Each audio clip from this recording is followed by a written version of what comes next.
Utility selanjutnya yang akan kita pelajari adalah position. Utility position ini digunakan untuk mengatur posisi dari sebuah elemen. Nah, ada 5 position class yang biasanya digunakan di dalam Bootstrap. Dan ini juga pernah saya jelaskan ya waktu kita belajar tentang CSS di seri sebelumnya. Jadi ada 5 position. Yang pertama adalah static. Static ini adalah default position ya teman-teman. Jadi kalau kita buat div atau buat image, paragraf dan lain sebagainya, itu positionnya static, defaultnya static, mengikuti flow di dalam HTML. Nah, relatif dan absolute, ini kalau teman-teman masih ingat, waktu ngebahas tentang CSS, pernah saya jelaskan, teman-teman bisa cek juga di seri belajar CSS episode ke-6 tentang position. Ini dijelaskan perbedaan relatif, absolute, dan fix. Relatif dan absolute, ini saya bandingkan dua ini ya. Perbedaannya adalah kalau kita pindahin yang posisi relatif, elemen yang lain itu nggak terpengaruh. Tapi kalau absolute, kalau kita pindahin posisinya, elemen yang lain ikut terpengaruh gitu. Terus kalau fix, ini nggak berpindah kalau di scroll ya teman-teman. Fix ini agak mirip sama sticky, tapi perbedaannya seperti ini. Ini ada contohnya, nanti saya simpan di description ya teman-teman. Ini ada contoh fix dan sticky. Kalau kita scroll, nah fix ini tetap di sini, yang sticky pindah, tapi sticky ini bisa diatur. Jadi dia bisa di atas seperti ini. Dan penggunaan sticky ini biasanya digunakan untuk mega menu biasanya. Dan ini salah satu contoh, ya ada contoh website yang pakai mega menu sticky. Jadi kalau kita scroll, menu bar ini ikut pindah, tapi ketika udah mentok di atas, dia akan nempel di atas ini. Nah, seperti itu.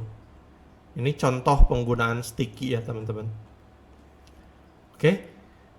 Untuk perbedaan relatif, absolute, dan fix, kalau teman-teman mau pelajarin lagi, kalau teman-teman udah lupa bisa cek lagi dari video ini ya teman-teman tentang position.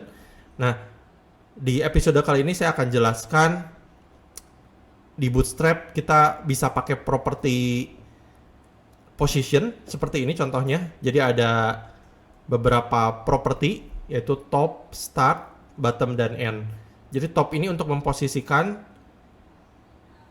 elemen kita dari atas ya. Top ini dari atas, start ini dari kiri, bottom ini dari bawah, end ini dari kanan.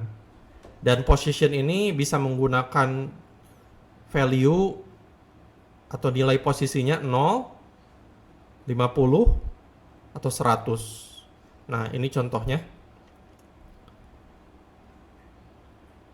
Kalau kita inspect, klik kanan inspect.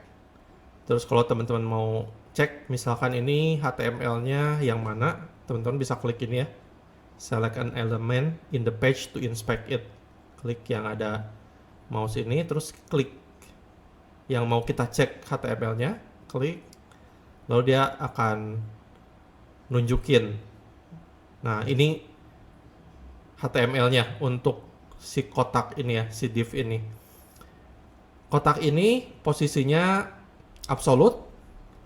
Jadi dari atas, dari top 0, start juga, start dari kiri 0. Jadi posisi 00 ada di sini. Kalau yang ini, coba kita klik lagi, select ini. Ini yang kedua ya. Topnya 0, karena dari atasnya 0. Dan dari kanan 0. Jadi ada di ujung sini. Selanjutnya ini kita bisa lihat ya.